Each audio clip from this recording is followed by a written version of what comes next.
Alright, welcome back to episode 2 of Bullshit Incorporated. A lot has happened since last week. Some of it made us look kind of dumb, but dumb. Just a little bit. It is what it is, so we'll go through it. First, however, we're going to start with the WWE. What do you have to say, since I am the foremost authority here? This is the first time I've seen like a Raw or SmackDown in forever. Okay. It was really good. Like, the memories I have are obviously like the super popular ones, the John Cena's and all that. And I didn't know almost any of these names, and it was still very fun to watch. I'm so fucking happy to hear you said it. You also got really good Raws and really good SmackDowns to watch. I liked the Raw more than the SmackDown, but I agree. The Raw was much better. I mean, Raw is also their flagship show. Like, what does that mean? Like, that's just the main one? Yeah. Okay. For a long... They've kind of changed now, but for a long while, Raw was always live and SmackDown was always recorded? taped. Okay. But now they do more live SmackDowns, so... But for a while, Raw was like the show. Yeah. Here in our notes, we have the U.S. title on Seth Rollins. I like the way... Clearly, this is the first week I've seen, but they do a really good job of recapping what's happening. Like the failed Money in the Bank cash in last time. Love that story, and I love how they came back. Like, I love how because he failed the cash in, he came back this week and mess things up. The cashing in of the Money in the Bank briefcase, stupidest fucking thing I've ever seen though. The failed cash in, like how he went to cash in. Like the fact that he cashed it in on the United States title. Okay. Is the Money in the Bank you just cash in on anything? 9 times out of 10, it's you can. Up until this point, it has always been you cash it in on the world title. That's the one that Roman's holding. Okay. But for whatever reason, I know for what reason, but they were so they don't take it from Roman Reigns to give it to. I mean, you could have had a failed cash in on Roman. True. The real crux of the issue was that Vince pushed Austin Theory way too hard, and gave him the Money in the Bank briefcase and all this stuff, and then Triple H was like, I have this guy with the briefcase, and I can't give him the title. Yeah. I can't do anything about this. I don't know what to do. But I still think that cashing it in... I would have preferred to see him fail to cash it in on Roman than have him cash it in on the U.S. title. Gotcha. However, going back to last week, my theory on Crown Jewel that Brock got hurt, and that's why it was a squash match between him and Bobby at Crown Jewel. Yeah. Number 1, Brock was not on Raw at all this week. Yeah, he was completely absent. So, that strengthens my theory. And number 2, they gave Bobby Lashley a squash match. I love Bobby Lashley's his performance, like the way he acts. The Almighty. Yeah. Okay. I just don't like Bobby Lashley, but to each their own. That's fair. But the fact that they gave him a squash match kind of also strengthens my theory, because it's like, he just got beaten, 6 minutes by Brock Lesnar. Yeah. So now we have to make him not look as stupid. Yeah, we have to make him look like a beast. Yeah. There's that. And then the match between Finn and Seth Rollins at the end of Raw was how I wish they would do interference going forward. Almost. I really liked that match. It was great. The setup for everything. They're setting up for Survivor Games. Survivor Series. My bad. War Games, Survivor Series. Yep. I love the way they're setting it up. I agree, and it could have been an amazing match, and they could have set up War Games even better, but the WWE had to do what the WWE does. Because the way they did it, they had them having their match, and then the Judgment Day gets involved, and then the OC comes out and starts fighting the Judgment Day. Yeah. And if the OC and the Judgment Day had just been going at it during the match, that would have been fine. Like, independent of the actual match. Yes. That would have built up the feud, set up Survivor Series, all this, and it would have been great, and it would have been, perfect way to do interference. But then at the end, they had to have the Judgment Day interfere anyways. Still mess things up. And it's like, you almost had... You're getting there. You're so close. And you tripped at the finish line. Yeah. What else? Do you have anything to say about SmackDown? A lot of this happened on Raw. Yeah, Raw was much better in my opinion. I liked it a lot. A lot of SmackDown was just setting up for the World Cup. Not the World Cup. The Survivor Series match between the Bloodline, and the Brawling Brutes. I mean, and they did that using the World Cup, the first round match with the Brawling Brute. And with Butch and Sami Zayn. I mean, it was a good match. It wasn't anything crazy, but I liked it. The problem I have with jumping ahead to Survivor Series, the problem I have with this match is it feels like it's the Bloodline versus whoever they could pull together to fight the Bloodline. Yeah, I can understand that. Like, the Brawling Brutes, there's the three of them. That's fine. Then you have... And it all makes sense for them to be fighting certain members, but it doesn't make sense for them to be together. Yeah, to be the team fighting against the Bloodline. Yeah, because you have Drew McIntyre, who got robbed at Clash at the Castle, who deserves to be fighting Roman. Yes. You have the Brawling Brutes, who can fight the Usos. That's fine. And then you have Kevin Owens, who has history with Sami Zayn. So that all makes sense. Like, there's reasons for each of them to be fighting each other. Individually, but it doesn't really make sense for those five to be together to fight the Bloodline. That makes sense. I mean, it is what it is. I think it's going to be a great match. I think Survivor Series in general is going to be amazing.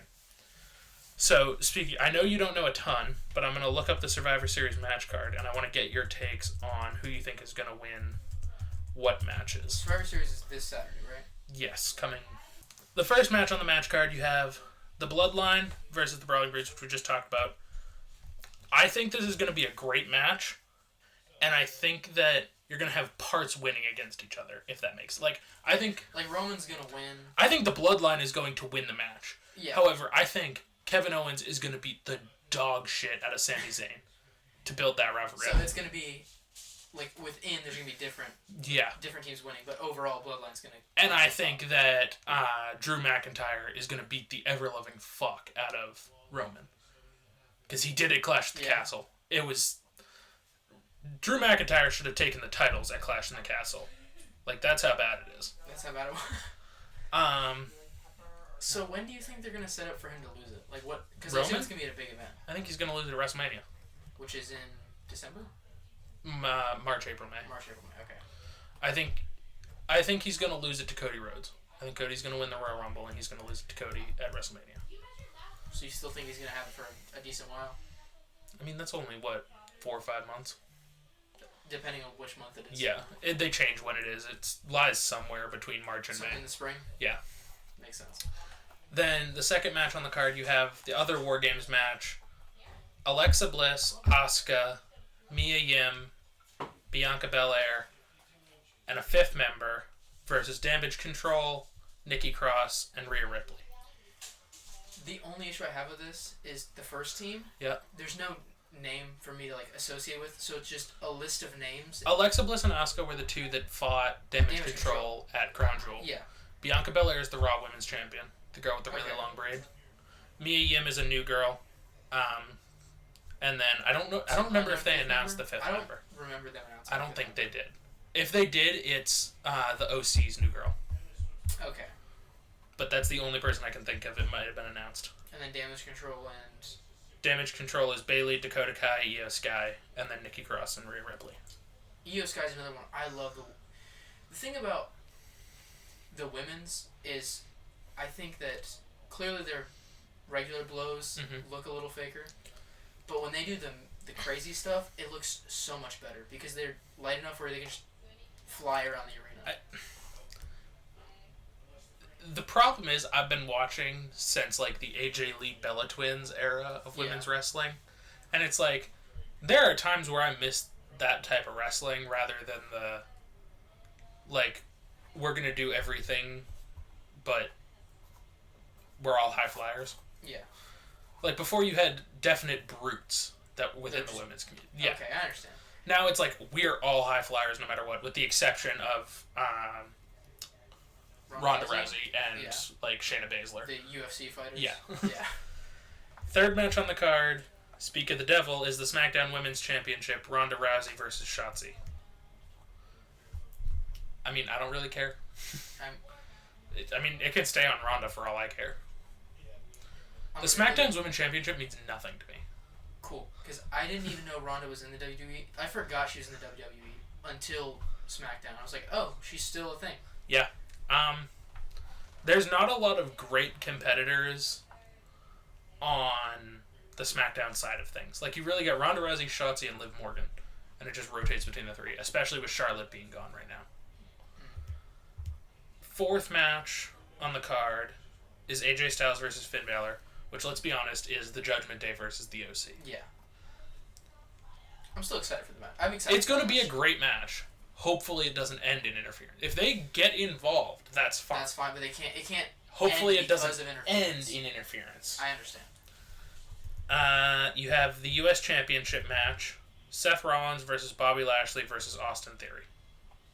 It's a three-way match? Yeah, it's a triple threat. Okay. I really like it on. I hope they don't give it to Austin Theory. No, I feel like it would ruin everything they're setting up if they just give it to him this early. Like, his whole thing was like, I'm gonna prove that I'm something, and to give it to him immediately feels kind of. I like it on Seth. I could see it on Bobby. Like, Bobby was doing some good things with it. But this is the first time that Seth has held the gold in almost 3 years, since he held the tag titles during the pandemic. So it's been a while. And Seth is one of, if not the greatest wrestlers of our generation. So, I like it on Seth. I hope it stays on Seth. But if it moves to Lashley... If it moves to Lashley, I'm not super upset. Terribly upset. If it moves to Theory, we have to have a conversation. Alright. So, those are our predictions for Survivor Series. I hope we're right. What do you want to talk about next? What strikes your fancy? I think the NFL... The NFL. Got a little crazy. Okay. How about we start with the fact that in our episode last week, we said, yeah, this is before Monday Night Football, but I don't think the Eagles are going to lose, and then the Eagles lost. They proceeded to lose immediately. Yeah. When I first watched that game, I was like, oh, the Eagles got robbed. Yeah. Like, there was a couple of bad... They missed a face mask on Dallas Goedert. That roughing the passer at the end should never have been called. I feel like roughing the passer is always the call that ruins a game. It's like, okay. It's always the call that makes you feel... As someone who played on the D-line, if I'm charging at the quarterback... Yeah, if you're a guy who is 250 to 300 pounds and you're running full bore to man, I've can't not... just stop. Yeah. Especially because he dropped to his knee, and there wasn't even 2 seconds before he got hit. Yeah. The roughing the passer call is such BS. Like, it's simply there. They want to make it to where the quarterback's not getting damaged. Which I understand and I agree with. But their calls are terrible. But there's got to be a certain point where it's like... He's coming at him with full force. You can't just stop there. Like, that's and not... if you watch the replay, the D-end, or I don't know if it was a D-end or a linebacker, but whatever it was, he slid down on both his knees and was trying to stop. But he's also a 250, 300-pound man. Who was running full bore trying to get a sack. Yeah, he can't... And now he has to knee slide to stop the hit. So when I first watched that game, I was like, oh, the Eagles got robbed. They never should have lost that game. And then Week 11 came. And I was like, maybe the Eagles were just getting lucky for the first 8 weeks. Yeah. Because they came damn close to losing to the Colts. Yeah. With Jeff Saturday as head coach, and God knows who was their starting lineup. I think... So I don't know if the Eagles are frauds or what's happening. Or they just... I think this next week's going to determine. If they lose next week, who are they playing next week? I have zero idea. It's going to be really embarrassing if they have a bye week next week. Eagles, week 12. Can I have this year, maybe? Is that an option?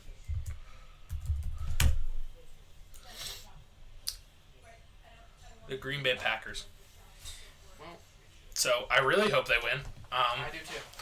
Especially the way Green Bay looks. But if they lose to Green Bay, they're fraudulent. 100%. If they win to Green Bay, I can see them I can see the Commanders game being a fluke, and then they were rattled. I could during the Colts game. Also, they look uncomfortable without Dallas Goedert because he did go out with injury. Yes, and he is the key to their team. AJ Brown's ankle was bothering him right up until the beginning of the game. I think if they can get those players off IR and get them back in. I mean, AJ Brown played, but he didn't do great. Yeah, if they can get it back to 100%, they'll be dominant again. Dallas Goedert, I believe, is out until week 16, 15, 16. That's gonna hurt. Yeah. maybe there was just something in the water, however, because the Vikings also lost 40-3. Dude, no team should lose to the Cowboys that badly. Especially not the Vikings. The Vikings have some of the best players in the NFL. The Cowboys' defense is great, so I could see if it was just a low-scoring game overall, yeah, if it was a good and they lost, game, fine. But 40-3? That means your defense didn't show up. Yeah. And you didn't get a touch. Like how do you have Justin Jefferson's and Dalvin Cook and still don't score a single touchdown in the game? Yeah. I don't understand what happened there. Same thing with the Patriots-Jets. There wasn't an offensive touchdown in that game either. The Jets didn't make it to the red zone. They scored 3 points, and it was a field goal that was outside of the red zone. The Patriots didn't score a touchdown either. They didn't? It was field goals back and forth? No, the Patriots didn't score an offensive touchdown. Excuse me. I know what you're talking. Yes, because the Patriots touchdown that won them the game was off the punter kickoff return. That was a great return. That was amazing. As a Patriots fan, I loved everything that happened. That was definitely a great way to end that game. Agreed. But it is insane that you didn't score an offensive touchdown. Like, those are two really not bad teams. Yeah. That's embarrassing. And then, on top of all of that, after the game, Zach Wilson was asked if he thought it was the offense's fault, and he said no. What? How can it not be your fault? Your defense held them to 3 points. Your defense held them to 3 points. And your offense only scored 3 points. I guess there was just something in the water. You can trip and get more yards than that. Yeah, I know. Brady can pull a QB sneak and get at least a yard. And he's, 45 now? Yeah, and has never been a mobile quarterback. No. How do you feel about Josh Allen? If you had asked me last year, or up until week 6 or 7 this year, I would say he's the next thing. He's the unit to look out for. And it's just looking not great now. I think he is... I don't think he's in the MVP race anymore. No. I think he's fallen out of grace heavily. Agree. I think the MVP right now is Patrick Mahomes. I agree with that. I wish it wasn't the case. Because Jalen Hurts has fallen out now that he's not undefeated. Justin Jefferson might still be in the conversation. Yeah. He's one I could see. I think Tyreek Hill wins Offensive Player of the Year rather than MVP. That makes sense. However, Patrick Mahomes has shown what he can do without Tyreek Hill. Yeah, and that's the same argument's made. Tyreek Hill has shown what he can do without Patrick Mahomes. However, great players. In fact, they were on the team together. To me, it's more impressive when a quarterback can do it without that star wide receiver. Oh, yeah. Because a wide receiver can make the quarterback make plays. You can catch any ball. A wide receiver can catch a ball. Yeah. But you need the placement there. A quarterback has to be able to read his wide receivers. Yeah. It's more impressive to me that a quarterback can do that than that a wide receiver. A wide receiver has to catch a ball and run. A quarterback has to determine all sorts of things in split seconds. Yep. So, I don't know what's going on with a lot of teams. The Eagles, the Bills, the Vikings. All the teams that we would have thought were going to go straight to the playoffs are now just looking like, what is happening? So what do you think the payout? Aside from the Chiefs. What do you think the AFC Championship is, and what do you think the NFC Championship is? I have a pretty good handle on the AFC. What do you think the AFC is going to be? The Chiefs, Dolphins. It's definitely going to be the Chiefs. There's no doubt about it. I have hope for the Patriots. It's going to be the Chiefs and whoever wins that division. Agree. It's just that division is what is that? The North? AFC East. AFC East. Yeah, the Dolphins are in the North. It doesn't make sense. Don't say that like any of that makes sense. The AFC East, the whole division is great, which makes it so difficult to figure out who's going to be in the AFC Championship because, I mean, you can argue that 2 of the best teams are in that league, 3 of the best teams are in that league at any given point. You mean 3 of the best teams in the league are in that division? Yes, that's what I'm trying to say. Okay. Or do any of them have losing records? No. Yeah. They're the only division in football with all winning records. Every team, even the Jets, which is insane, are doing great this year. The Jets, if the Patriots win, it's because their defense carried them, is the only thing I will say. I mean, yeah, it's hard to have a good offense when you don't know who your quarterback is. Yeah, agree. As a Patriots fan, Hard agree. Like, I don't know. I think it's going to be the Dolphins Chiefs in the AFC. However, that makes sense. I hope it's going to be the Chiefs Patriots. Okay. And I don't think I'm that far off on that statement. And then NFC is going to be... I think it's still going to be the Eagles. I think they have a pretty easy path. I would have agreed with you until they won by 1 point to the Colts. And I feel like the Bucs are probably going to work a swerve and get there somehow. Just because it's Brady? Yeah, just because it's Brady. They're going to, like, for some reason he's going to make it back to the Super Bowl. You know what I would love to see then? What? Patriots Bucs in the Super Bowl. Oh, I would love to see that. That would be a great Super Bowl. Because we almost had it, and it would for once and for all tell you whether that dynasty was Belichick or Brady. Yes. Which, I'm going to be dead honest with you, it was Belichick. You think so? Look at the records right now. I understand that. Patriots are, 6-4? And the Bucs are 5-5? 5-5? Is that what it is? Yeah, I think so. And a lot of those Bucs wins are very close. The Bucs had a bye last week. That's what it was. Yes. So they're still 5-5. Yeah. I mean, I can understand it being Belichick, and then he just hasn't had the people since Brady left. He still doesn't have the people, and they're still winning. Yeah. Who is the wide receiver 1 in New England right now? Dude, I can't tell you the quarterback. I know Mac Jones is an option there, but I don't even know if he's the starting quarterback. I believe, last I knew, that wide receiver 1 in New England was Jacoby Myers. I've never heard that name before in my life. Yeah, exactly. Who's the running back 1 in New England? I have zero clue. Ramondre Stevenson. No. The starting quarterback right now is Mac Jones, but there was also a time where it was Bailey Zappi. The only person you probably know by name on that team is Nick Folk, the kicker, because he's the MVP of that team right now. Yeah. Trust me, I'm aware. But the fact that they're running back numbers in fantasy. They're third in that division behind the Dolphins and Bills, who both have like elite teams. And most people can't name the quarterback 1, wide receiver 1, and running back 1 of that team. You put it that way, it makes a lot of sense that Belichick is the reason they're winning. Meanwhile, you have Julio Jones, Mike Evans, Chris Godwin, and Brady on the Bucs, and Leonard Fournette, and they're 5-5. They're not even technically a winning. That record. Stacked ass team is only 500. It's confusing to me how people are still like, oh yeah, it's Brady. It was all Brady, not Belichick. When Tampa Bay has given him every weapon they possibly can, and he's won 1 Super Bowl with them. I can see that. I also feel like this isn't the year for Brady for many personal reasons, you know? Like, I understand he's an elite player, but personal life has got to, alter him a little bit. If there's someone who can do it, though, it's Brady. Yeah, I 100% agree. Don't get me wrong. I'm not saying that Brady is bad or anything. No, he's the GOAT. That dynasty was more Belichick than Brady. I think it was Belichick and because he had Brady to be able to mold for, 15 years? Yeah. 2001, so. Almost 20 years? Yeah. No, because he would have left in 2018. 2018? Yeah. Okay. So, 17 years.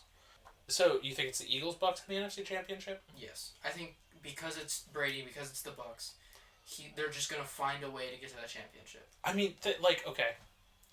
Mike Evans and Chris Godwin are probably the second best receiving duo in the NFL. Yeah, I would say behind Tyreek Hill and Jalen Waddle. Yeah. Yeah, I completely agree. Crazy they're both in Florida. Agree. It must be the warm weather or something. But, and that duo with Brady is still only 5. I don't know what's happening there. Is it the divorce? Is it coaching? What? Who is their coach right now? I know their coaching's been a mess. You're the Bucs fan. My coach has been the same for the last 35 years. Yeah. Since your dad was a teenager watching football. Yeah, my coach has been the same, so. Yeah, I don't know. Okay. Well, regardless, I don't really know what's happening in the NFL anymore. Everybody just seems mid all of a sudden. Provided your names are not the Dolphins. you're just like, I don't... Because even the Eagles, we thought were going to be crazy dominant and just continue their streak, and then they just fell apart. Was there something in the air? Something in the what? It's because we said something. Yeah, 100%. Does that mean the Bucs are going to lose next week? I hope not. Or the Patriots?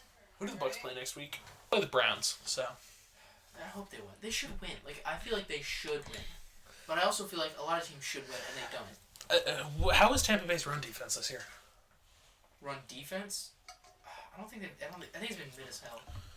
Because, I mean, the Browns' biggest weapon right now is Nick Chubb. Especially with their backup quarterback. I mean, I think if that's all they have to worry about, they can handle it.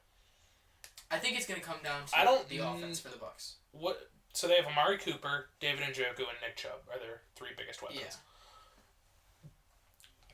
I can see them losing the game. I can see it too, but I think if people are on somewhat of their A game, they should be able to handle it. You think it's going to come down to where it is? It's in Cleveland. It's in Cleveland? Yeah. Or, okay, it's at First Energy Stadium, which I'm guessing is Cleveland because it's not Tampa. Raymond James? Yeah. Yeah. I can definitely see it going either way. That's the thing about the NFL is, like, it doesn't feel like any team should win most of the time. Like, there's, like, 2 or 3 teams that should win and 2 or 3 teams that should lose. I would have told you this week, though. Okay, hold on. What were the games this week? NFL, what, week 11? Yeah. 2022. Eagles Colts. I would have told you the Eagles had that game fucking easy. In the bag. And it ended 17-16. Vikings Cowboys. Hold on. We're going to go through all of them. Okay. So these are... No, they're not even the 1 o'clock games, so I don't know what this is on, but... Raiders Broncos, that game was shit against shit. Yeah, it didn't matter. That was a whatever game. In a shocking turn of events, Russell Wilson still only has 7 touchdown passes on the year. Jesus. Yeah. These are less than 1 per game. Yep. That's sad. I don't think he had won this game. I'm pretty sure they had a rushing touchdown and a crap load of field goals. That makes sense. Can I look at the... Yeah. The Broncos went 7-3-0-6. So, they had 1, and I think it was a rushing touchdown. The Bengals beat the Steelers, which makes sense to me. But It was also really pretty close. It was 37-30. The Cowboys kicked the dog shit out of the fucking Vikings. Which is just so upsetting. The Vikings shouldn't have lost that game. And then the Chiefs just barely squeaked by the Chargers, which I didn't think would have happened. Yeah, I would assume that... I would assume that... Chiefs is the I would have assumed that the Cowboys-Chargers score, or the Cowboys-Vikings the Chiefs, score... Yeah, would have been Chiefs-Chargers? Yeah. Yeah, that would have made sense. Then again, it's the NFL. Nothing makes sense. I don't understand. Also, why are there only 5 games here? There were a lot more than 5 games. Yes, there were. Oh, here we go. We had, what, Tampa, Miami on by? The Titans, Packers, which makes sense, and the Seahawks, I believe. I have no idea. But the Titans beat the Packers, which a lot of Packers fans thought the Packers were going to win, but I think if you were anybody else, you knew the Titans were going to win. I assume, I'm going to be real with you, I assume the Packers are going to lose almost every game this year. They've just been sloppy. Agreed. Although, I don't know that they've been sloppy. They just don't have a ton of receivers. I think it's just... Like, they have Aaron Jones, who's great, but... That's about it. They've lost... I can't think of anybody. They have a couple of rookies, but they lost Devontae Adams, which is absolutely their biggest... The units. Yeah. Yeah. So, I don't know that it's necessarily the Packers' fault. Yeah, I think it's... They lost their... I think it's, again, one of those things where Rodgers getting up there in age, and he lost his key. Yeah. So now he's just trying to figure out what to do. The Falcons beat the Bears, which I don't really care one way or the other. However, watching Justin Fields, he reminds me so much of Mike Vick. Justin Fields is really good. Justin Fields is great, and he looks like Mike Vick. Yeah, he runs really well. Yeah. Which is insane. I'm aware. The Bills beat the Browns, which is I assumed they would do, but I thought they would do significantly more. What was the score? 31-23. And it was like really, really close, I think, until the fourth quarter. Yeah. The Ravens beat the Panthers. almost in a shutout, 13-3. Which doesn't surprise me that the Panthers only scored 3. It surprised you that the Ravens only scored 13? Yeah. I don't really know what happened there. So that one confuses me a little bit. And then the Lions beat the Giants 31-18. That was a great game. That was an amazing game. Jamal Williams is I think everybody always a great running back Lions. On a terrible team. Yes. I think everybody always sleeps on the Lions and forgets that they have good players. I mean, they have 2? That's all you really need. Amon-Ra and Jamal Williams? Yes. However, they beat the Giants, and the Giants are what? 7-3. 7-3? Yeah. Lions are 4-6. I think the Lions is another one of those teams where it's they're not good, but they can mess up your record. Yeah. The Patriots beat the Jets. We already talked about that one. The Commanders beat the Texans. Granted, I think anybody could beat the Texans. Yeah. The Texans are not it. The Saints beat the Rams. They have what, 2 wins? 1. 1 win. They're 1-8-1 because they tied with the Colts. One of my favorite things was that was the first game of the that was first week week. 1. So nobody in the division had a win, and there was an in division game. Yeah. And still nobody had a win. And then Saints beat the Rams by 7, which that's once again 2 bad teams played each other. But I don't. What's going on with the Saints? Jameson Winston is no longer the quarterback. Their starting quarterback. I know, Andy Dalton. Other guy. That's Andy Dalton. Not bad. Andy Dalton's not terrible. He's good short, but a lot of their playmakers are not short playmakers. Jameis Winston could launch the fucking ball down the field to Chris Olave and make plays. Yeah. Andy Dalton can't do that. I think they're missing, either Andy Dalton needs to learn how to get range, or they need to find some people who can catch the ball short and book it. Like Travis Kelce? Yes. A tight end who can just either mow people over or run. Okay. We talked about the Eagles-Colts. We talked about the Raiders-Broncos. And then later tonight, you got the 49ers-Cardinals, which is a game I do not give a flying fuck about. Yeah, I don't. It doesn't. There's nothing important can be in that game. I think, what is this? If the 49ers keep winning, they have a chance at wild card, right? That's about it? That depends if the NFC East keeps losing. Okay. Because right now, that division holds all the wild cards. Both East divisions are so good. Yeah. It's crazy. It's very unfair. I think, I might be wrong on this, but I think if the playoffs end, or if the season ends today, if the season ends today, you have Dolphins, Ravens, Titans, Chiefs winning their divisions, and then you either have the Bills a wild card, and then you have to choose between Patriots, Jets, Bengals for those other 2. So there's a chance that all 4 AFC East teams get in if the season ends today. Depending on how the wild cards are picked. Yeah. I just don't know if the Bengals would get in over the Jets or the Patriots. I think they would, just because...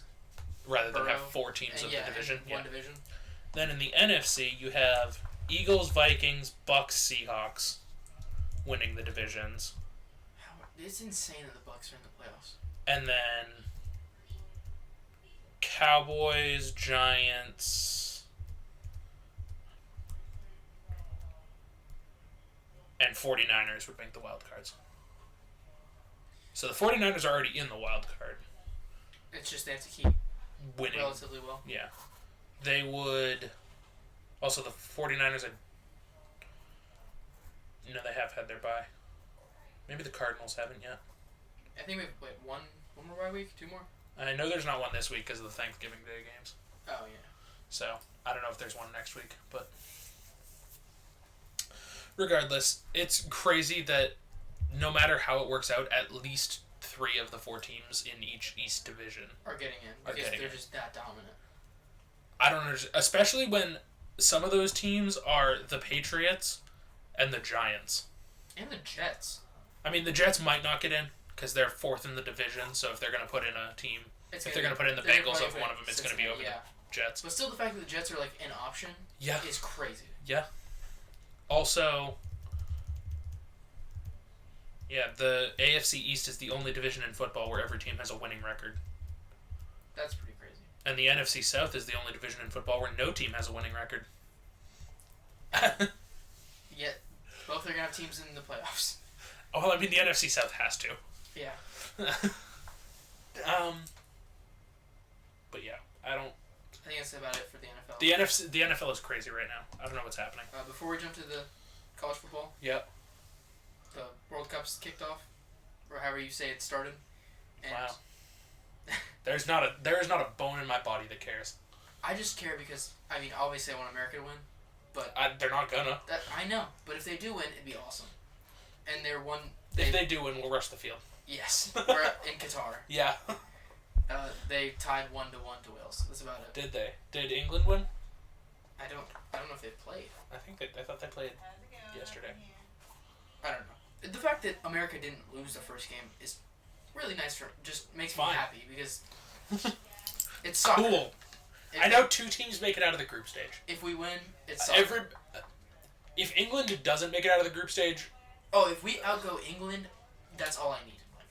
If we get past England in the World Cup. As far as I understand it, which is not great, so nobody come after me, please. Oh, England is 6-2 against Iran. England won. Yeah, that adds up. As far as I understand it, England is absolutely making it out. There is not a shot in holy hell that Iran makes it out. So we just have to fight Wales for that second spot. Yeah.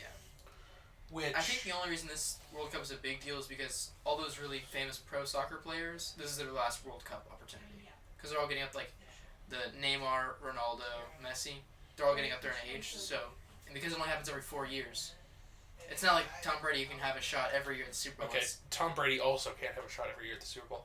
And that brings me into something I want to talk about with the NCAA. So, all right, you want to talk about the NCAA? I do. What do you want to talk about first? Because you're the NCAA buddy. I mean, let's just get it out of the way.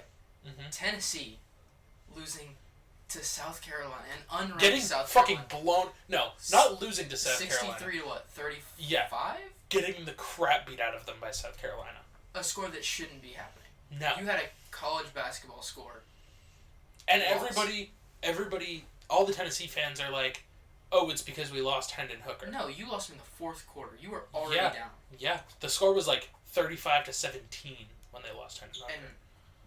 And then South Carolina put up another 30 points. So I don't want to hear that it was because you lost Hendon Hooker, because you still sucks. You let up 30 points after that. And this also means that Hendon Hooker is surely out of the Heisman running. Oh, 100%.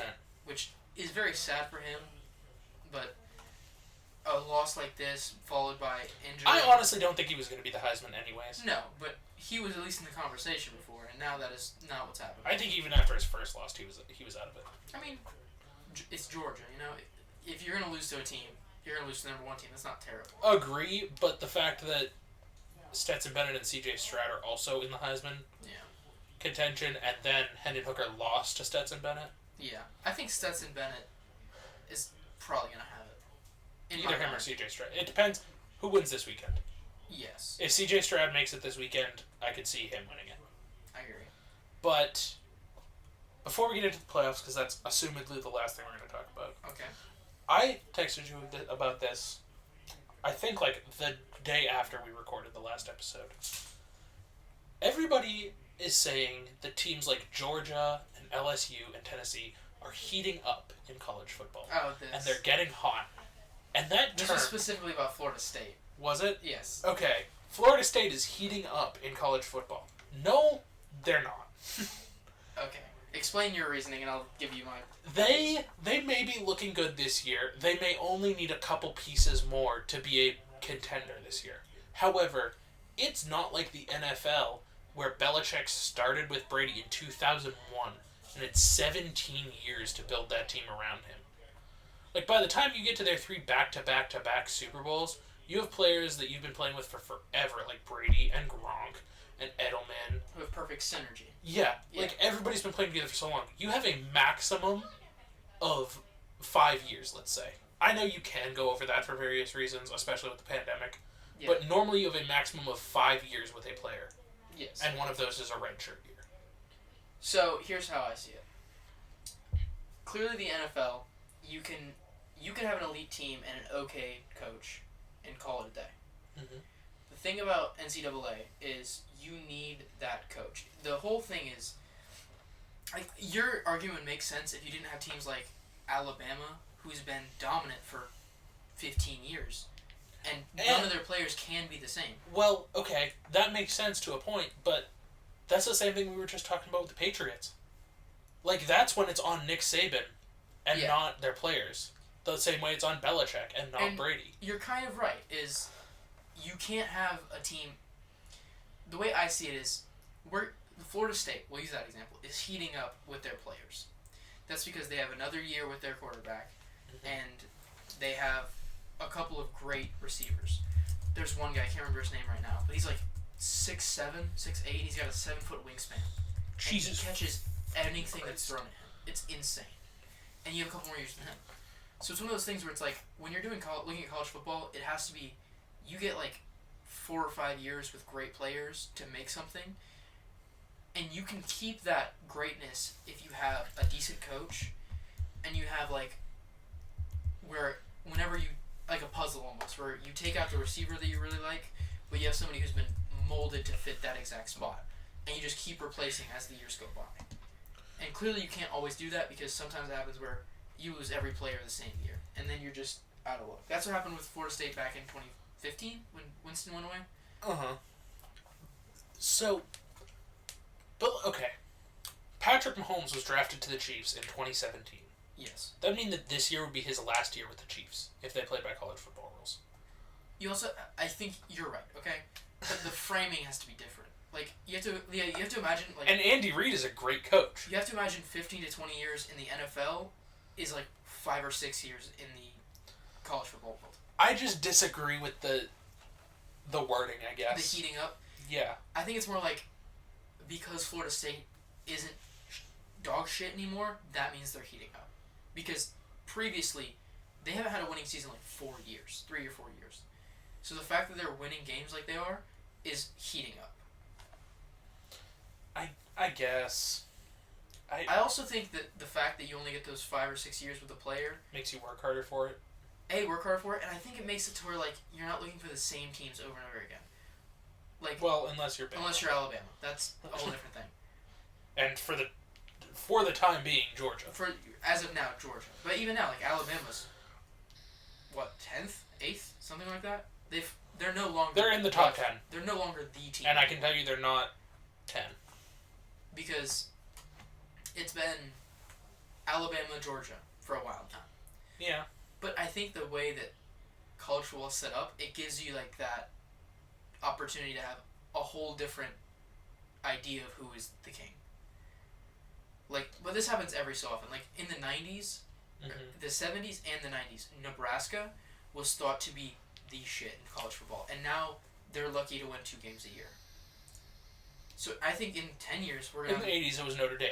Yeah, like I think 10 years from now we're gonna have a conversation like this, and it's gonna be like we're gonna be like Alabama blows this year, and they've been blowing for the past 5 years, something like that.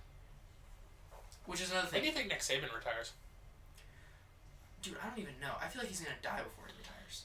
Like he's getting old, and his team's not winning anymore. So I don't know if he's gonna try to like bring it back for one more season then retire, or he's just gonna be like, all right, I'm done.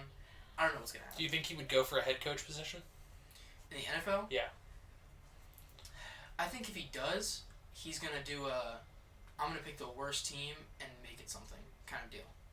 Like so that way it's his team that he can take credit. So, okay, coaches that I just happen to know are in the hot seat on relatively bad teams. Jacksonville? I don't believe. No, Jacksonville. Or they a lot of just get people. a new coach? Jacksonville. A lot of people blame it on Trevor Lawrence. Okay. Which, to be fair, is kind of true.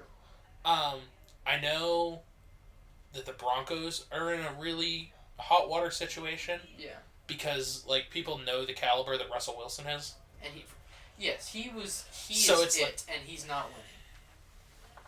Like if you go back and watch him play for the Seahawks when it was the whole 12. You know, I heard that team. He was playing the Patriots in the Super Bowl once, and this guy came up to him and said, you have a chance to win the Super Bowl here. And he said, nah, I'll pass. Are you serious? No. That Super Bowl, they're on the 1 yard line, and they have, like, the best running back in the game. Oh, I know what you're talking about. And they throw it. And he throws it, and they intercept it. And the Patriots end up winning that Super Bowl. Yeah. Now that you say that, that image of him intercepting it, yeah, is engraved in my brain. It's one of those sports moments where you're like, oh, it's this. Like that 28-3. Okay, I was just going to say, you have that, and I have 28-3. I can tell you which part of my couch I was sitting on. Is that your, ingrained in your brain sports moment? Yes, absolutely.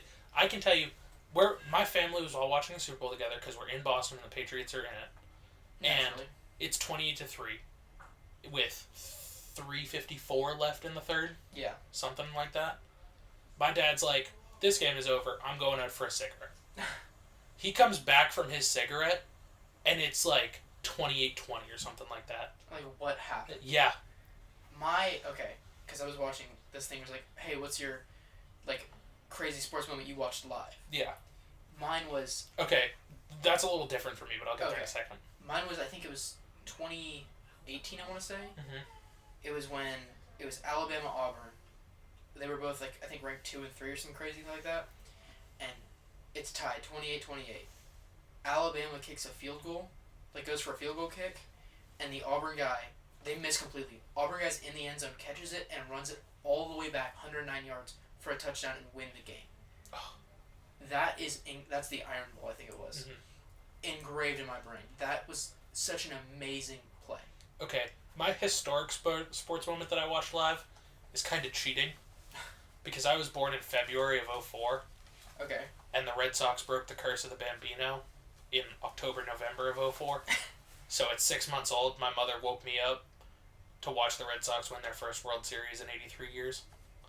So technically I watched it live, you watched it, but it's kind of cheating. Fair enough. But I understand. And then I watched the Patriots beat the Rams in the Super Bowl on the deck of a cruise ship.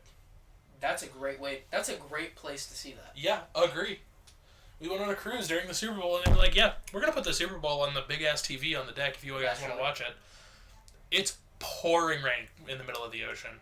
I am the only motherfucker sitting on that deck watching when the game ends. That's one of the funnest places to be. If it's no lightning and thunder, but pouring rain on a cruise ship, that's a fun place to be. Yeah, agree. Especially when you watch your team win the Super Bowl. I can imagine. Anyways, let's get to college football. Okay. Playoffs, specifically. Really quick. Yep. I love the little change we've gone through because it's felt like it's always been Alabama, Georgia, and Ohio State might throw a swing in there and get in. Mm-hmm. But it's always Alabama, Georgia. I love that Alabama's no longer here. It makes me so happy. However, we still have Georgia, Ohio State up there. Granted, I could see Alabama coming back next year again. Oh, 100%. They're not out. The two losses they have are two great teams. Well, one of them's to LSU. Well, LSU's been a great team. LSU's been a team that made their living off of upsets this year. Yes. Yeah.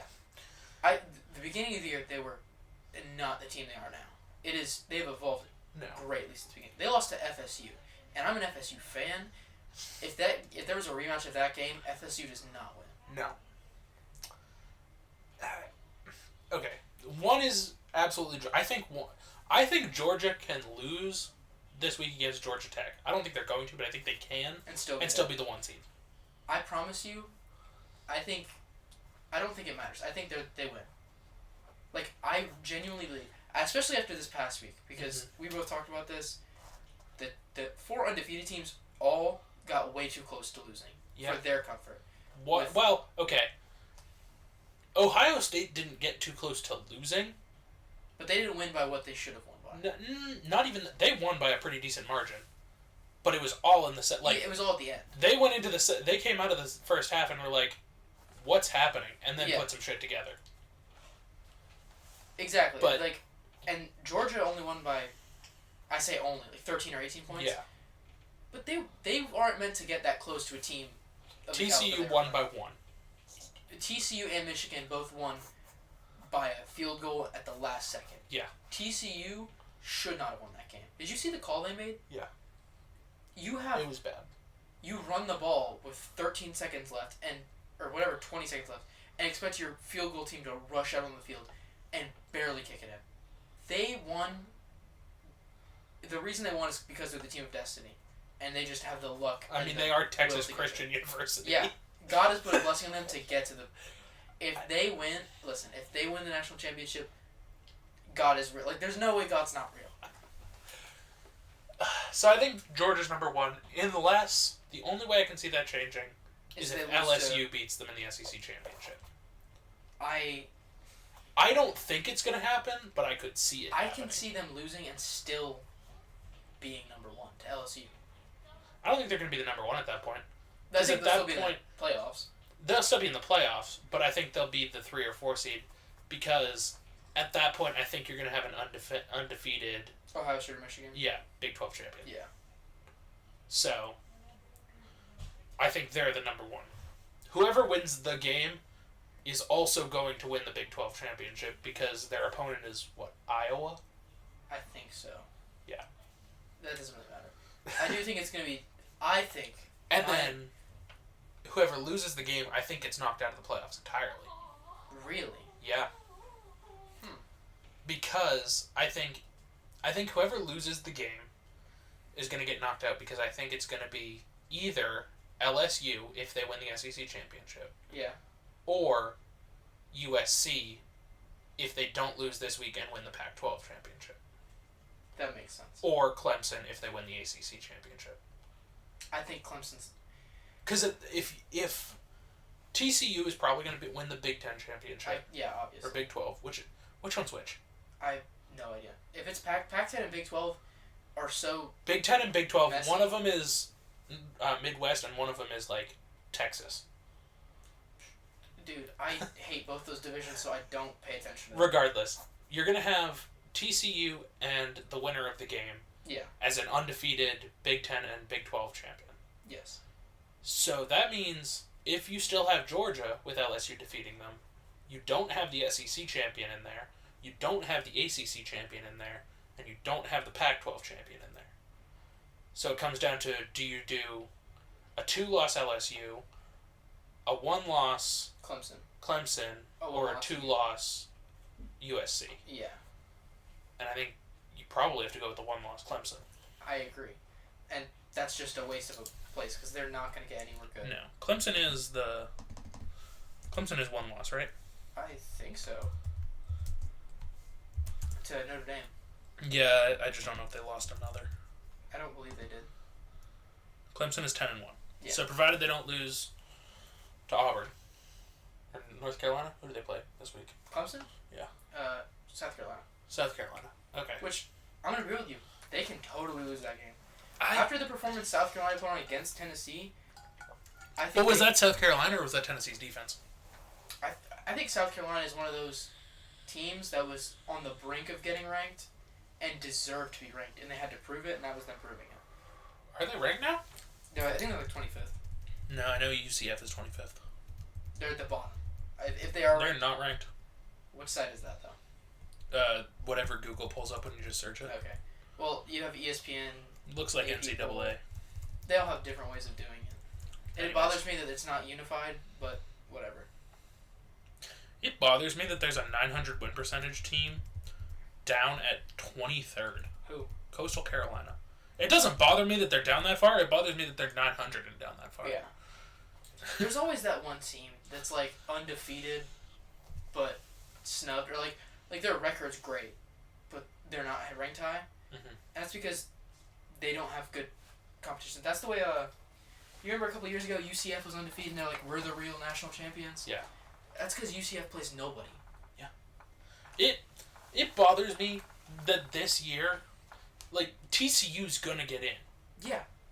There's always one team that just like, where did you come from, and how are you undefeated 12 weeks in? That was way, I think Cincinnati was last year, the year before. Like, out of nowhere, you have this team that nobody really cares about. Did LSU win the national championship, Burrows, last year? Yes, I think so. Okay. 2018? 19? I think 19. Or no, 18, because he didn't play it. Let's see. Let's math. What about... He didn't play his rookie year, and then he led them to the Super Bowl last year, so... 19? 19. Yeah.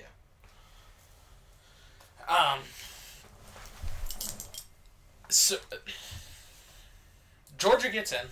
Let's say, for argument's sake, that LSU does not beat Georgia. Yeah. That the SEC champion is Georgia. So you have SEC champion Georgia, Big 10 and Big 12 champions Ohio State and TCU. Yeah. And then you have a one. Ohio State wins. Yeah. Yeah. I think Ohio State's gonna win. I genuinely think Ohio State's got it. I'm just using Ohio State because right now they're ranked number 2. Fair enough. They're just the first team that I look at when I look at this leaderboard, right? Okay. Then you have a regular season 11-1 Pac-12 champion in USC, and a regular season 11-1 ACC champion in Clemson. I can see it. So you also have teams? LSU. So we're gonna have. I'm just going the top 4 right now. So, I think. Uh-huh. It's Georgia. Uh-huh. I'm gonna assume Ohio State, TCU, and if Notre Dame wins this week, or if Notre Dame, I think it's gonna be Clemson or USC. I think it entirely depends on because they're both 1-loss, and I'm assuming they both win, and I think they're both definitely gonna win their respective championships. Who is UCLA against? Who is USC against? UCLA? If that's their game, they're fine. I mean, they played them last week and won. Yeah. I think that's a really tough one. I want to say USC because I think their division's overall better. Because the SEC or the ACC is kind of a mess. Kind of? Okay, it's really a mess. Who are the other best teams in that division? Maybe Florida State, if you want to count them. They're 16th. I would at least give them a shout, you know? Okay, so Florida State. I don't think anybody else in that division. Is Virginia Tech good this year? Eh. Okay, is UVA good this year? Eh. Okay. I think Clemson has it pretty heavy-handedly. Okay. I know UCLA is in the Pac-12, and I know Oregon is in the Pac-12. And both of those teams are ranked. Then if USC wins their championship, they have 4th spot. Okay. So who's 5 and 6? Michigan. Michigan and Clemson? I think so. I think Michigan and Clemson. Okay. And then if LSU wins the SEC championship, things get all everything gets wrecked. Yes. I think it's one of those where it's really hard to actually say who's gonna win. The SEC? Or no, just like what the final's gonna look like. Oh, yeah. Like usually in years past, you can be like, I mean, it's probably gonna be Bama, Georgia, you know. Yeah. But I think Georgia. LSU has a chance of beating Georgia. I think they're a good enough team where they have the chance. I know the ACC championship game is decided. It's going to be Clemson. Yeah, I can't imagine North Carolina. Clemson loses. Well, just the championship game. Yeah. I know it's Clemson, North Carolina. I know the SEC is absolutely Georgia, LSU. Let's see if they have the Pac-12 game up yet. Okay, so they don't know who the Pac-12 game is. Okay. And obviously they don't know who the Big Ten game is, because that depends on whether Ohio State or Michigan wins. Yeah. And apparently they don't know who the Big 12 game is either. So we have a lot of unknown things. I mean, okay. Yeah, there's like 2 games we need to look out for our rivalry week. I think Georgia's got Georgia Tech beat. I think it's going to come down to Ohio State, Michigan, and then... So the game. What? That's what their game is called. No, I mean, USC plays... I think USC's the other... Notre Dame. No. Notre Dame. That one's going to be big, and Clemson, South Carolina's going to be big. Okay. Because South Carolina's on a hot... Like, they feel great after beating Tennessee. Okay. So, I think those 3 games are going to really determine what the playoffs look like. Interesting. How did Georgia do against UF this year? I think they beat the brakes off of them, if I can remember correctly. Well, they only won by 22. Only 22? That's... Okay, think about the freaking Tennessee South Carolina game and tell me only 22 isn't that bad. Okay. Or the fact that they beat Mississippi State by 26. My point is, Georgia, I don't think has or anything... Or Auburn by 32. Yeah. Or apparently South Carolina by 41. Like I said, I think Georgia has it in the bag. I don't think... It upsets me that Georgia's going to be national champions again. Again? Yeah. But I mean... Granted, the amount I actually care about college football is limited. But within your caring about college football, the fact that Georgia wins bothers you? Yeah. I can see that. It makes sense. If I have to choose, it's going to be UF. Just because I'm a UF fan. But it's not going to be UF. I don't even think they're ranked. They don't even have a winning schedule. They don't even make it to a bowl game right now. Really? Yeah, you need 6 wins to get a bowl game. They're at 4 wins. So they're not... They don't even get one? No. That's upsetting. Not even if they beat Florida State this week? No, because they're only 5 wins. They have 6 wins, thank you. They have 6 wins? Yeah. I might have the record back with them. Yeah, they're 6-5. Okay, then yes, they get to a bowl game, but barely. Let's see, they might beat Florida State this week. I don't think... They're not going to beat Florida State. Listen, where is it? It's at Doak Campbell. It's in Florida State. Granted, that doesn't really matter. I think it matters a little bit. I don't think it does. That's a 3-hour drive. Like that's a drive. It's a 2-hour drive. That's a drive a lot of people are willing to make.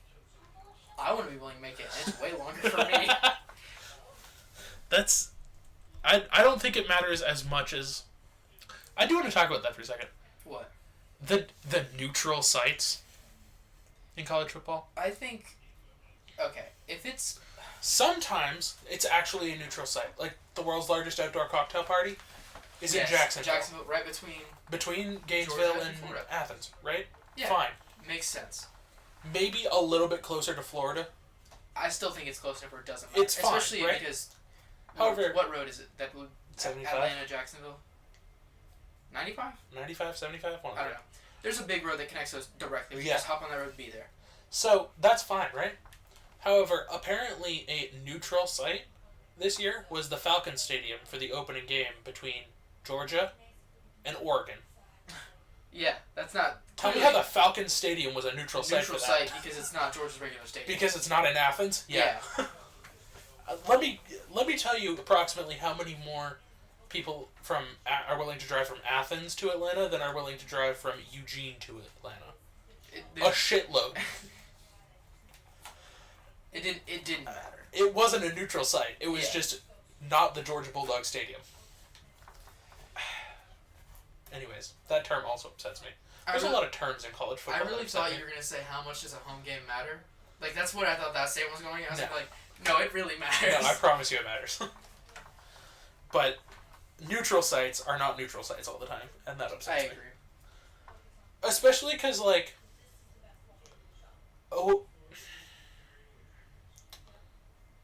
Indianapolis could have been a neutral site. For what? For the Oregon-Georgia game. If they really wanted it to be a neutral site. The Colts Stadium or Kansas City Stadium. Yeah. The problem is there's not a lot of football stadiums in the Midwest that are... Yeah. And, like, it's one of those things where it's... If you put it too neutral, nobody's going to go. Like, if it's Oregon, Georgia, right? And you put it in Indianapolis. I promise you, your ticket sales drop. How good was Oregon last year? Last year they were maybe bottom of the top 25. This year they're way better. Okay, then why was it a neutral site game? I don't know. Like, if Oregon was that bad last year, and people didn't know that they were going to be that good going into this year, why not just make it a Georgia home game? I don't think it... I just feel like the college football world decides to make things difficult sometimes, and it doesn't really make sense. Okay. Regardless, whatever. What else is on it? I think, as far as I'm concerned, that's the end of the NCAA, if you have anything further. That's it. Okay. You want to go to movies or games? We can go to movies first. Okay. Elemental, the new Pixar movie. What were your thoughts on the trailer? I was a Pixar fanboy. Okay. You know, like you were. Yeah. You are. Up until I think Inside Out was the last one that I was really hyped for. Okay. Which was like 2016 or something like that. Yeah, thereabouts. This one I feel just as excited for. This is the first Pixar film I've been like, oh my god, I got it. It reminds me a lot of Inside Out. Yeah, there's a lot of, I feel like, themes that make sense. This is the first time I'm like, I gotta see this in theaters. It kind of looks to me from only the teaser trailer, and it kind of looks to me like a mix between Inside Out and Zootopia. I see that, yeah. Because it gives these You can't tell me there's not going to be like race themes and race backgrounds in this movie. Yeah, you can't have fire and water being literal characters and having not some sort of racial tension. Which was also absolutely a theme behind Zootopia. So, 100%. You're telling me they picked the exact 10% number out of thin air? No. Let's be real. So, like, overall, I'm excited for it. The animation looks fucking top tier. It looks beautiful. Like, when I saw that opening shot at the back of that hoodie, I was like, this animation's gonna be fire. Crazy. No pun intended. Jesus. And it's like, it looks really good. I agree. I'm very excited. Second thing up on movies. How big of an Avatar fan are you? The Last Airbender? No, the blue people. Yes. James Cameron's Avatar. I'm gonna be real with you. I didn't love Avatar. Like, it was just... That's fine. I also didn't love Avatar. I swear, every time I say, I didn't like Avatar, people are like, are you serious? No, I didn't love Avatar. However, The Way of Water looks pretty damn good. I think it's gonna be better. I think it's one of those things where it's like... Avatar's whole thing was, like, nature. Like, there was that clear, like, Native American versus colonizing. And the whole thing was like, look at this beautiful nature. And now, graphics have had, what? Is it 10 years to advance? I think it's going to look way better. And I think I might watch it because of that alone. Do you think Avatar retakes the spot as highest grossing movie? Is it not currently highest grossing? No, Endgame. Oh, I thought Avatar was still up there. No, Endgame overtook the first one. Yes, I think 100% that it's going to... Avatar 2's going to blow up. I can see it blowing up. I think overtaking Endgame is a tall order. I think it's going to depend on how much people who loved Avatar when it came out originally want to watch the second one. Because this one does, like, you remember the hype when Incredibles 2 came out after 12 years? Incredibles 2 kind of sucked. Yeah. Well, let's assume Avatar 2 is actually a good movie. Like, imagine all that hype and then it's followed up by a great movie. Also, just to be clear, Disney owns 4 of the top 5 highest grossing movies of all time. The only one they don't know is what, Titanic? Yeah. That's upsetting. Regardless, Avengers Endgame grossed $2.796 billion. That's a tall ass order to cover. Yes. Avatar grossed 2.79. I mean... And then followed by Titanic with 2.187, Star Wars The Force Awakens with 2.068, and Avengers Infinity War with 2.048. I think if the movie's as good as the original, or as good as people want, like, you know, people who are like, oh my god, Avatar's a great movie? Yeah. If it's as good as they think, then it'll blow up. I think it'll be fine. Over the time, I think it might overtake Endgame, is what I'm saying. Like, over the next 10 years, it might overtake Endgame. Well, I think if you include numbers today from, like, DVD sales, this is, like, box office numbers. If you include DVD sales, I think Endgame is leaps and bounds higher than anything else on this list. I don't think it's even close anymore. I mean, I can see that. I also feel like it's hard because DVD sales aren't well tracked, really. Yeah. It blows my... Like, I'm stunned. I'm going to see Wakanda Forever tomorrow, by the way. Oh, interesting. I also had somebody tell me that it was... Going to the top 10, they own 7 of the top 10 highest grossing. What are they not? The Dark Knight? No, Jurassic World and Furious 7 are the other 2. Oh, okay. All 4 Avengers movies are in the top 10 highest grossing films of all time. The only one that doesn't deserve a spot is Age of Ultron. Well, that's 10, so... Makes sense. It just barely makes the cut. No, I had a coworker tell me that he thought that Wakanda Forever was as good or better than Endgame. And I went, you're capping. There's no way it's that good. No, absolutely not. You know, but I was like, okay. But you also have the opinion that Multiverse of Madness was as good as Fan 4 Stick. So, let me ask you a question here that just popped into my mind. Okay. Fantastic Beasts, the Harry Potter post-series, is kind of in a rough spot. With their actors? Not even just with their... Like, because of their actors, yes. Yeah. But things have kind of hit the fan there. Like, it was looking real promising with Fantastic Beasts and Where to Find Them. Oh, I love that movie. And then Fantastic Beasts: The Crimes of Grindelwald was if you're a Harry Potter fan, this is a great movie. But if you're not, like, deep into this niche and know everything about this fandom, it's like, what just happened? Yeah, unless you, like, did your research type stuff. Yeah. And then The Secrets of Dumbledore brought it back again, but also had some problems. Cough, cough, Johnny Depp. Yeah. So, obviously they have the 2 movies left to go in this Fantastic Beasts series. There's 2 more? Yeah. Jesus. Which I don't know how they're going to do, number 1. It's been 3 years-ish since the series started in 1927. Yeah. And they have to make it to 1945. Wow. There's no way this series doesn't end with the battle between Dumbledore and Grindelwald. Yeah. And that's in 1945. They're going to make some time jumps. There's going to be a jump and a half at some point. Yeah. Regardless, after Fantastic Beasts, there's no way Harry Potter just stops doing things. Yeah. So what do you think is next? Because I have a thought on this. I think they might take you know when Star Wars started throwing out like Rogue One, Solo, like some movies that weren't a part of the series but still a part of the... Like explained different things? Yeah. Okay. They're going to go through some of those. Specifically, the one that comes to my mind is the 3 brothers.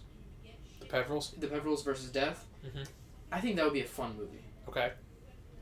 Other than that, maybe some Tales from Beetle and the Bard, but... I mean, that's the biggest one, is the... Yeah, exactly. It's kind of hard to... Okay. I'll get to that in a second.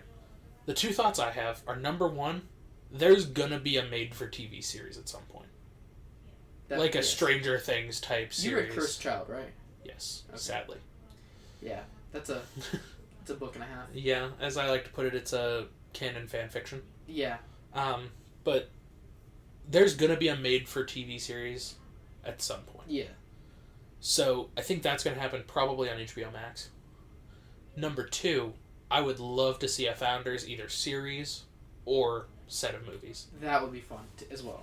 Yeah. I think that would be great.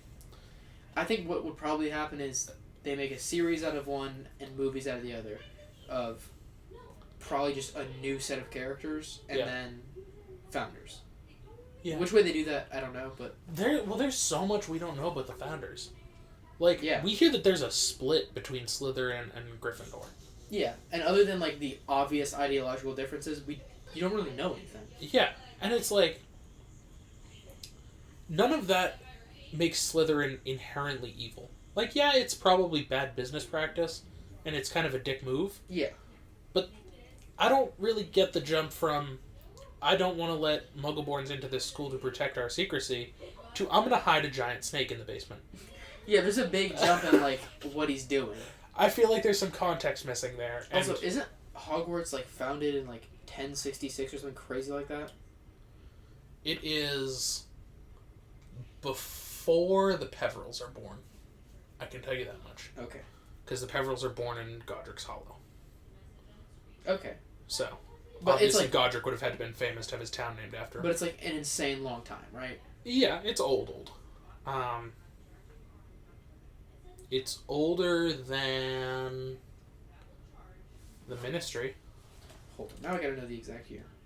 I could narrow down this number. I'm sure you can. Your knowledge of this kind of stuff is insane. It's gonna be before 1492. Because that's when Nearly Headless Nick was decapitated. Yeah. It's gonna be...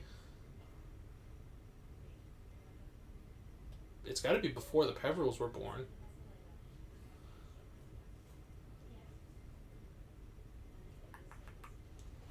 No number? 10th century. Okay. So, the 900s. Okay. Regardless. My point is... The amount of fun it would be to see, like, if we assume that the magic is at any level it is today, like in the today world of Harry Potter. I think the magic's better. Huh? Back then? I would guess that secrets have been lost to history. Okay. Like, Dumbledore, I would assume that every magician is on, like, Dumbledore Voldemort power level back then. And then the great ones are And then the great ones are insane. even better, yeah. And imagine all of that, but in medieval times. Or, like, that would be so much fun to watch. What's your favorite scene in a movie? That's a heck of a question. My favorite scene in any movie? Okay, let me narrow it down to the Harry Potter movies, just because that's where one of mine is from. Okay.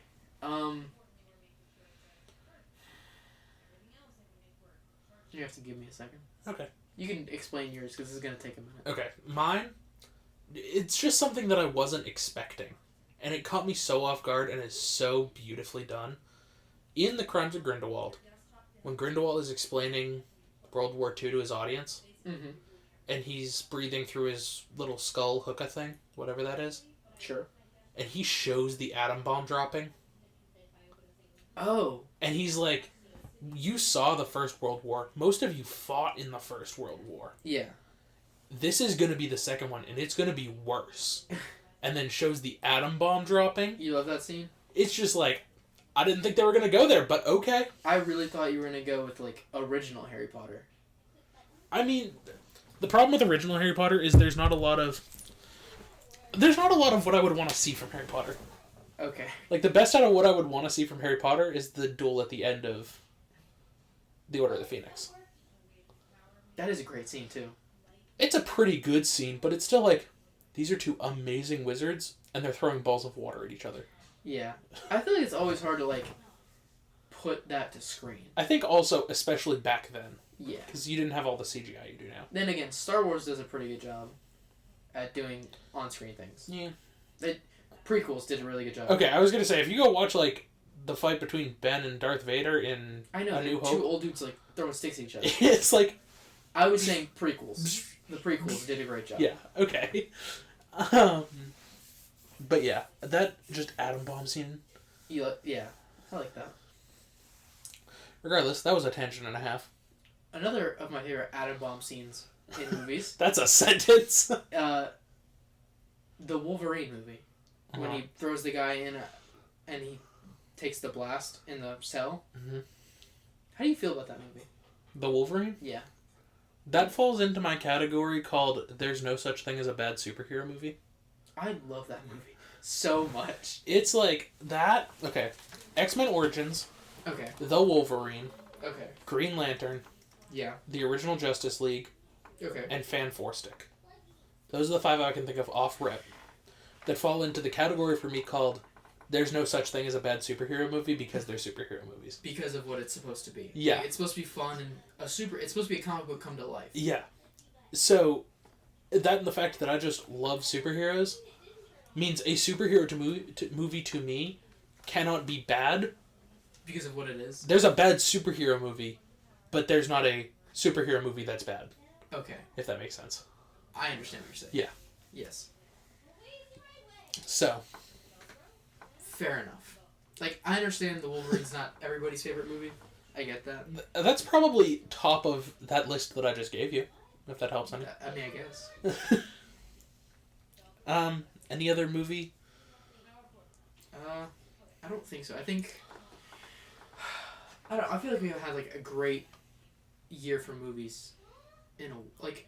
Okay, well, you'll see I say a while, but... I mean, like, 2019 was a great year for movies. Yeah. It just feels you mean like right before the pandemic? Yeah. It turns out when, like, Hollywood can't function for 2 years... They make bad movies. Yeah, or not even necessarily bad movies, they just don't make a ton of great movies. Did you like Black Widow? Yes and no. I wished it would have been... I wished it would have been, like, before she joined S.H.I.E.L.D. More prequel than it was? Yeah. Like, when Clint comes to find her and is supposed to that's kill what her. I thought it was going to be. I thought it was going to be... Instead of post-Civil War. Yeah. I thought it was going to be like, I'm a Russian spy. Clint saves me and lets I me also be... would have liked a lot more spy and a lot less, I'm just going to kick the crap out of you now. Yeah. But... I understand that. Okay, a lot of this gaming news is from you, so I'm going to let, other than that third bullet point there, I'm going to let you take the lead. So... Because that third bullet point is going to take up a lot of time, I'm guessing. Game of the Year, we were talking about this last week. Okay. And then, like... Oh, yeah, and then they promptly released what the actual nominees were? Like, that night or the next day yeah. or something. My only thing is... Watch that happen with this episode, too. Like, we're going to talk about some of this stuff, and then, like... Elementals drops a real trailer tomorrow. Yeah. Anyways. So, my thing is... If you look at the list, there's 6 games. Mm-hmm. 2 of which are PlayStation exclusives. Really? God of War Ragnarok Okay. and Horizon. are both PlayStation exclusives. It confuses me that Horizon's on there, but okay. It is. It's weird. And obviously Xenoblade is a Nintendo exclusive, because any game that Nintendo makes is a Nintendo exclusive. It upsets me that Xenoblade is the one that got that nod. Instead of any other game Nintendo made? Yeah. Yeah. I mean, I understand. It's the biggest scale game they made. Yeah. So it appeals to the largest number, but if I were the people who choose the nominations, it would have been Legends Arceus. I completely agree. Okay. And then Stray isn't an exclusive, but it's only available on PlayStation and PC, so it's kind of exclusive. I know I have it on PC. Which makes me feel like, obviously we know Elden Ring's going to win just because of what it is. Yeah. But I also feel like it's unfair because there's only 2 games that you can play on any console. It's Elden Ring and Plague Tale. What games would you have... Even... Let's say Xbox exclusive for a minute. How many Xbox exclusives can you name off the top of your head? The only one that matters, Halo. And Forza. Like I said, the only one that matters, Halo. Okay, Forza is also an Xbox exclusive and... I understand that. However, matters to some people. Racing games are not, other than Mario Kart, obviously. However, so they don't make a ton of exclusives. I know, and that's one of the things that bothers me about Xbox is because at least I feel like they need to, like Halo is such an amazing franchise, and they just haven't been utilizing it. The problem with that is Xbox didn't make Halo. They bought Halo. Right? Xbox bought Bungie, who made Halo. I guess that is Xbox's tactic, is buy the people who make great things. Xbox is not the parent company. Yeah, they're owned by Microsoft. Microsoft's biggest priority to make money, I promise you, is not making Xbox exclusive games. It's Windows. True. Sony has their own publishing company in Sony Santa Monica. Yeah. So there's different levels of it. Which, like, if Xbox was their own company and had their own, like, they had a publishing company to make games, like if they had Xbox New York or whatever, yeah, they would probably have a lot more exclusives. But Sony Santa Monica has come out with Uncharted and God of War. They made such great games. Yeah, and it's one of those things where, but they have to. I also think they can't exclusively rely on other people to make great everybody games. else to make great games for them, because they don't also have the money to back up buying everybody else's games. Yeah. Whereas Big Daddy Gates, who just blows money. Like, yeah, Xbox can buy some stuff. Bill Gates can sell 4 copies of Microsoft and afford a publishing company. Yeah. It's one of those things where I just feel like the whole console wars thing, it just gives so much reason for PlayStation to be better just because of the exclusives. If you're going off of exclusives, the console wars are won by Nintendo single-handedly. Well, if you took like a mugshot lineup of Master Chief, Nathan Drake, Kratos, Mario, Kirby, Samus, Star Fox. Okay, you're completely right. I think Nintendo is the best one. Yeah. Period. But in my mind, it's one of those things where it's like, in my mind, console wars is Germany and France, and then Nintendo is Switzerland. Okay, that's fair. You know? Yeah. Where it's like, clearly Nintendo makes bangers year after year, because it's just what they do. Nintendo also doesn't pay for a lot of other people. Like, there's not a ton of games that aren't Nintendo that you can play on Nintendo. Yeah. Yeah. And if they are, it's like old games that nobody plays anymore. Like, I had Resident Evil 1.5. It's not. I know the Wii. They ported over a lot of games because it was new. Yeah, and it was like their console. Yeah. Also, the other thing is Nintendo's been working on handhelds for a hot minute. Like, the last console they released was the Wii U. And that was still half handheld because you. Yeah. Yeah. I can't. Oh my god! And I know that another fear of mine is that Nintendo's not going to make another at-home console because they have. I think going forward it's going to be a lot like the Switch. Yeah, where you can take it away, but you can also hook it up to a TV. Yeah. But that scares me because you're going to have to keep making it compact and have the graphics. Well, we'll talk about that in a minute because that's one of your points? Yeah. Is that really one of your points, is about the graphics? It's not about the not about the graphics, but about the hardware. Do you want to get into it now? Are you done with your... Let me finish this, okay. And then yes. Because I assume what I'm going to say is going to lead into what you're going to say. I don't know. We're going to find out in a minute. That's my fear with Nintendo, is that they keep wanting to make it small, portable, handheld. Meanwhile, PlayStation, Xbox keep making these... I mean, they're giant consoles, but there's a reason. Like, I'm going to keep it a buck with you. Of Ragnarok on a PS5? Yeah. It looks like reality. I'm going to keep it a buck with you.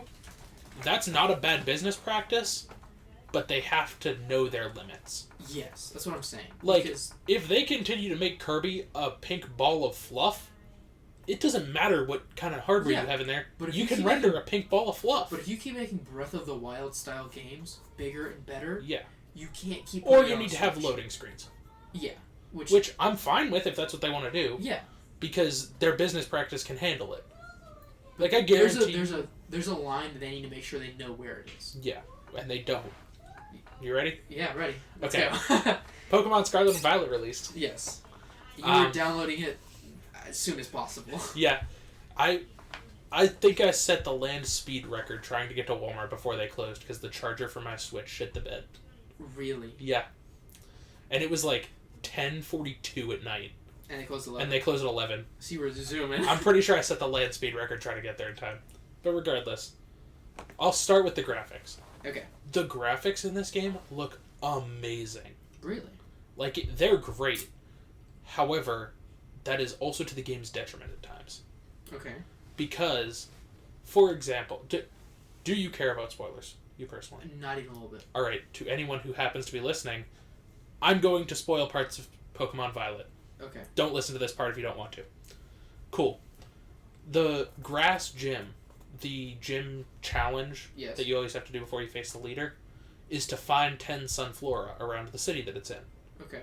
When you find all 10 of those Sunflora and they're walking behind you and you have to walk back to the gym, because of how good the graphics are and the fact that there are 10 Pokemon following you around, the game is laggy as all balls. Is it? Okay. This is open world like Arceus, right? Yes. But like more than Arceus. More than Arceus, but like there's not even like a traditional Pokemon game? Kind of. Yes. Okay. I'll tell you in a minute because I'm going to go into a whole recap of the whole thing. Okay. But what were you saying? That's all I wanted to know. Okay. I just wanted to make sure that I understood what the game was built like. There is... You start with a definite path to get you through the tutorial and everything. Yeah. Like, your rival shows you how to catch Pokemon and battle Pokemon and all this. Yeah.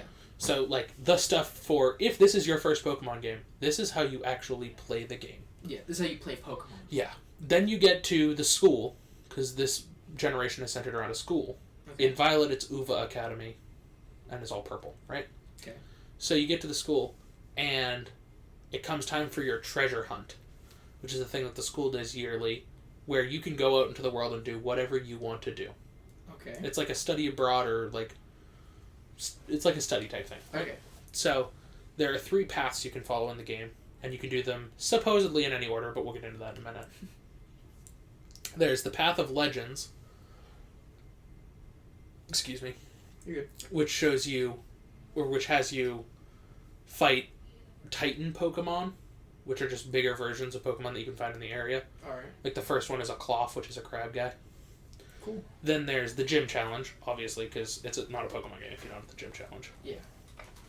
And then there's the Team Star Challenge, where you wipe out the Team Rocket type thing. Okay. So you have those 3 areas. Now, you can do them in any order. Okay. However, there's no level scaling. Oh. So you can do them in any order, but you're going to do it in a certain order. Yeah. Like the first one, I know the first 3 gyms, because I've done 2 of them and I'm going to the 3rd as we speak in my playthrough. You should do Grass, Bug, Electric. Just because that's how the levels end up working out. Okay. So it's one of those things where they give you open world, but they definitely suggest you do... They don't even... yeah. And the other thing that's big about this generation, you get the Legendary off-rip. Really? But you can't use him. Okay. The way... So you know how you normally have the running shoes or the bike? Yeah. The way you maneuver around the region in this is on a ride Pokemon. So for most students of the Academy, it's the Pokemon Cyclizar. Okay. However, for you, it's your Legendary, be that Koraidon or Miraidon. Okay. So you get the Legendary off rip, but you can't use him. I assume by the end of the game you'll be able to use him. Hopefully. I feel like it would be really sucky if they're like, here's legendary, all you can do is ride it like a horse. And the Titan Pokemon give the legendary upgrades when you beat them. So, like, to start off with, you can just ride him, and then when you beat the first Titan, which is all I've beaten so far, he gets a dash. So if you hold the left stick, he goes faster. Oh, okay. Eventually, I know he gets the ability to glide and swim. What's messing me up so much is, in my brain, I'm still looking at, like, the original NES, like... Yeah. Pokemon. And you're describing all this, like, modern stuff. No, it's 3D. Yeah, I know. So I'm thinking, like, what? Okay. Yes.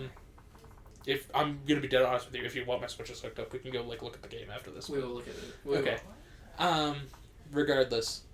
Overall, there's a lot of hate coming towards this game. Yeah. And I don't understand it. What is the hate? What are people complaining about? Number one, they're complaining about the graphics. Okay. Not that they're bad, but there are a couple of graphical glitches, which I've noticed. Alright. And the fact that the game lags out. Which is a byproduct of the Switch hardware and Nintendo not knowing their limits and what they could do with the Switch hardware. Okay. Because there are people that have not altered the game code and run it on an emulator through a PC and with, like, mid-specs, and it doesn't lag out at all. So it's definitely the Switch hardware that's at fault there. Alright. That's a part of the hate. A lot of the new Pokemon people aren't a fan of. What? A lot of the everybody loves the returning Pokemon because they're all the Pokemon that have been there for forever. Oh, the new Pokemon. The new Pokemon that haven't, like the Paldea Pokemon, a lot of people aren't a fan of. But if you go back to... happens every year. Right. If you go back to when Gen 8 released, nobody was a fan of all these Galar Pokemon. And now the Galarian birds are like the hot commodity. Best. Yeah. Yeah. So, whatever. It is what it is. Okay. Overall, I love the game. Good to know. It is my favorite Pokemon, I would say, since Gen 5. Okay, so my question with all this. Yes. Do you think there's a world where... Because I'm trying to think... Clearly, Nintendo has a problem here, where they want to make their things bigger and better, but they're constricted by hardware. Do you think there's a world where you keep it a Switch-style thing, where you can play it on a big screen, at home, on a console, and take it, but they make it to where the at-home... I'm trying to think of a way where you can have the at-home experience of, like, PlayStation and keep the Nintendo handheld experience. Honestly, I think what they should do is if they have to have loading screens in their game, that's fine. They can put it into the game. Like, there's a way, like, if you had to... the game is still locked into different, like, regions within the Paldea region. Yeah. So it's like East Province, West Province, North Province, it's Area not 1, whole 2. Open thing. So if they had to have, like, gates or, like, checkpoints that you had to go through, which were loading screen, like, disguises for loading screens, that's fine. Put your loading screens in there. Because I think a lot of the problem is that they're rendering so much of the game at once. Okay. And number two, there is no reason a Pokemon game has to look this good. Like, it looks amazing. If they toned down the graphics a little bit, I think they would be fine. And then, like, it's a Pokemon game. Nobody's really going to be, like, hugely upset if you can't count the hairs on the Tauros. Alright. Any further questions on Pokemon? I don't believe so. Any further questions in general? I did play God of War, like the 2018 version. Okay. I played it. And, oh my god. I never, like, really went into it because I didn't care. I was like, oh, Ragnarok's out. Oh, I have PS Plus and God of War was on PS Plus. Let's play that. I understand now why it won Game of the Year. It deserved it on every level. Which God of War... What other God of War is on PS Plus? Any? The only ones available on PS4 are God of War 3 Remastered and the 2 new ones. That's it. Okay. If you're going to play any other God of War, you got to buy a PS3. Or PS2? I think a PS2 for God of War 1, but... God of War 3 is the best of the original 3. That's the last one, right? Yeah. Anyway, God of War 1, there were, like, other... Like, God of War Ascension was a thing. Yeah, there's, like, 3 more that are just thrown in between. It's like Assassin's Creed. Where you had Assassin's Creed 1, 2, 3, 4, and then you had, like, Rogue, Unity... Just sprinkled throughout. Yeah. So, God of War 3 is the best of 1, 2, 3, in my opinion. Good to know. Because it's the end to the Greek story. Yeah. So, like you were saying, you're talking about loading screens. Mm-hmm. There are loading screens in the game. Sure, I'm positive there are. If you ask me where they were, I would have zero idea because everything is so smooth. I assume when you transition realms. No, well, yes, but also like within realms there are loading screens. Anytime Kratos crawls, like he ducks down into something, that's hiding a loading screen. See, but they do it so well. Nothing in that game, literally, that might be the most perfect game I've ever played. Because I'm not an RPG guy, mm-hmm. which doesn't make sense because I love everything about it makes me think I would love it. You know, the set building, the combat, it all makes sense. But I've never really gotten into it. I'm gonna be real with you. I didn't realize it was an RPG game until I finished the game. That's how good it was. I was like, this is awesome, and I'm like, this is Dark Souls Light. What happened? I feel like you would like Dark Souls. I'm gonna play Dark Souls now. That I swear to you, I had Dark Souls 3 at my house, and I'm going to play it the second I can because of God of War. Okay. It's just one of those that game. Dark Souls 3 is my least favorite of the three, but fair enough. Do you like Bloodborne? I love Bloodborne. That might be the one I play then. Bloodborne, Dark Souls 2. Okay. If you're dead set on a Dark Souls game, but it's just that game is also, probably the most perfect game I've ever played. Assassin's Creed Origins and Odyssey are pretty damn close to those. The original Assassin's Creed aren't really that style. Yeah. But Origins and Odyssey bring it back. Gotcha. So. But yeah. God of War is great. Playing that makes me want to buy Ragnarok. Really bad. Do you need a PS5 for it, or is it on PS4? No, it's on PS4. It's cheaper on PS4 too. It's $10 cheaper. No shit. But, however, I want to play it on a PS5 because why wouldn't I? Can you afford a PS5? I mean, that's what I thought. Yeah. I've seen your checking account, buddy.